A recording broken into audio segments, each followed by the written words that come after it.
آپ صلی اللہ علیہ وسلم نے فرمایا اے عمر اسے جواب دو، خدا سب سے بلند اور بزرگ تر ہے۔ پھر ابو سفیان کی بیوی کہنے لگی ایک جنگ کے بعد دوسری جنگ کے شعلے بھڑکتے ہیں، میں نے اپنے باپ عتبہ اور چچا شیبہ اور اپنے بیٹے بکر کا بدلہ لے لیا۔ آج حمزہ کی موت پر میرا دل ٹھنڈا ہو گیا۔ پھر وحشی سے کہنے لگی تم نے میرے سینے کا غم دور کر دیا، وحشی کا احسان ساری عمر کے لیے میرے اوپر واجب ہو گیا، میں ساری عمر اس کا احسان چکاتی رہوں گی۔ دوستو یہی وہ مقام ہے جہاں حضور اکرم صلی اللہ علیہ وسلم نے اپنے چچا کی لاش کے ٹکڑے دیکھے تو آپ صلی اللہ علیہ وسلم کی آنکھوں میں آنسو آ گئے۔ آپ صلی اللہ علیہ وسلم کی حالت دیکھ کر تمام صحابہ اکرام بھی رونے لگے۔ آپ صلی اللہ علیہ وسلم نے اپنے چچا کی لاش سے مخاطب ہو کر فرمایا اللہ تبارک و تعالیٰ کی رحمت آپ پر ہو، تم رشتہ داروں کا بہت خیال رکھتے تھے، ہر کام میں سبقت لے جاتے تھے، اگر مجھے آپ کی بہن اور اپنی پھوپھی کا خیال نہ ہوتا تو آپ کی لاش کے ٹکڑے ویسے ہی میدان میں چھوڑ دیتا تاکہ انہیں درندے اور پرندے کھا جائیں اور تم قیامت کے دن ان کے پیٹ سے اٹھا لیے جاؤ۔ خدا کی قسم تمہارے مقابلے میں کفار کے 70 آدمیوں کے ٹکڑے ٹکڑے کروں گا۔ حضور اکرم صلی اللہ علیہ وسلم کا غم دیکھ کر آسمان والے نے قرآن مجید نازل کر دیا، اگر تم سزا دو تو ویسی ہی سزا دو جیسی تمہیں اذیت پہنچائی گئی، اور اگر تم صبر کرو تو صبر کرنے والوں کے لیے اچھا ہے۔ اس کے بعد حضور اکرم صلی اللہ علیہ وسلم نے اپنا ارادہ ترک کر دیا اور قسم کا کفارہ ادا کیا۔ اس کے بعد حضور اکرم صلی اللہ علیہ وسلم نے فرمایا لاش کے ٹکڑے کرنا ہرگز جائز نہیں، حتیٰ کہ پاگل کتے کے بھی۔ اس دن اللہ تبارک و تعالیٰ نے آپ کے غم کو دیکھتے ہوئے یہ خوشخبری سنائی، آپ کے اس صحابی کا نام 7 آسماں پر اسد اللہ اسد الرسول لکھا گیا ہے، یعنی اللہ تبارک و تعالیٰ اور اس کے رسول کا شیر۔ دوستو حضرت حمزہ رضی اللہ تعالیٰ عنہ کی بہن حضرت صفیہ کو جب بھائی کی شہادت کا پتہ چلا وہ مدینے سے احد کی جانب چل پڑی۔ حضور اکرم صلی اللہ علیہ وسلم نے زبیر بن عوام کو حکم دیا وہ انہیں راستے میں روک لیں، کیونکہ اگر وہ اپنے بھائی کی لاش کو اس طرح دیکھیں گی تو صبر کا دامن ٹوٹ جائے گا۔ جب زبیر بن عوام نے اپنی ماں کو روکا تو وہ فرمانے لگی میں اپنے بھائی کے بارے میں تمام باتیں جان چکی ہوں، میں اپنے بھائی کی لاش کو دیکھ کر انتہائی صبر سے کام لوں گی۔ پھر ایک اور آواز گونجی میرے چچا حمزہ نے قرابت کا حق ادا کر دیا اور نیک اعمال کرنے میں سبقت لے گئے۔ یہی وہ جملہ تھا جب حضور اکرم صلی اللہ علیہ وسلم کو حضرت حمزہ رضی اللہ تعالی عنہ کی یاد آتی تو اسے کثرت سے دہرایا کرتے۔ جب بہن نے بھائی کے لاش کے ٹکڑے دیکھے تو آنکھوں سے آنسو جاری ہو گئے، اللہ تبارک و تعالیٰ سے عرض کرنے لگی اے رب کریم یہ قربانی تیری راہ میں دی گئی، تو اسے قبول فرما۔ اس کے بعد حضرت حمزہ رضی اللہ تعالی عنہ کے ٹکڑوں کو جمع کر کے ایک جگہ رکھ دیا گیا۔ سب سے پہلے اپنے چچا کا جنازہ پڑھایا، پھر سب کو باری باری لا کر حضرت حمزہ رضی اللہ تعالی عنہ کے ساتھ رکھ دیا جاتا۔ سب کے جنازے حضور اکرم صلی اللہ علیہ وسلم نے خود پڑھائے، جو حضرت حمزہ رضی اللہ تعالی عنہ کا جنازہ 70 مرتبہ پڑھایا گیا۔ کہا جاتا ہے یہ مسجد وہی مقام ہے جہاں پر جنازہ پڑھایا گیا۔ دوستو یہ وہ مقام ہے جہاں پر 70 صحابہ اکرام مدفون ہیں، اسی مقام پر وہ صحابی بھی مدفون ہیں جن کو مصعب بن عمیر کہا جاتا ہے، جن کی وجہ سے مدینہ میں اسلام پھیلا۔ اسی جگہ پر حضرت حنظلہ رضی اللہ تعالی عنہ مدفون ہیں جن کو فرشتوں نے غسل دیا۔ اسی جگہ پر عباد بن سہل جیسے صحابہ اکرام بھی مدفون ہیں۔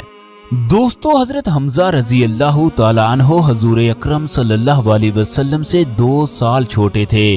آپ دراز قد اور مضبوط جسم کے مالک تھے۔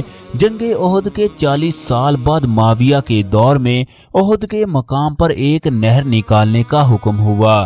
یہ نہر آج بھی موجود ہے، ویڈیو میں آپ لوگ دیکھ سکتے ہو۔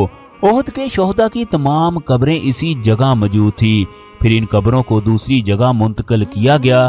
جب احد کے شہداء کی قبروں کی قبر کشائی کا مدینے میں اعلان ہوا، تمام لوگ یہ سب کچھ دیکھنے کے لیے اس مقام پر پہنچ گئے۔ حضرت عبداللہ بن جابر فرماتے ہیں، پھر دیکھنے والوں نے دیکھا جب صحابہ اکرام کی قبروں کو کھودا گیا تو ان کی لاشوں سے تازہ خون جاری تھا، ان کی میتیں ویسی کی ویسی پڑی تھی۔ لوگوں کو ایسا محسوس ہونے لگا جیسے یہ لوگ ابھی جنگ سے واپس آئے ہوں۔ اللہ تبارک و تعالیٰ کا یہ معجزہ پورے مدینہ نے دیکھا۔ اللہ تبارک و تعالیٰ جو چاہے وہ کر سکتا ہے۔ اللہ تبارک و تعالیٰ تمام صحابہ اکرام کی قبروں پر لاکھوں کروڑوں رحمتیں نازل فرمائے، آمین۔ دوستو، آپ لوگ بھی کمنٹ باکس میں آمین ضرور لکھ دیجئے گا۔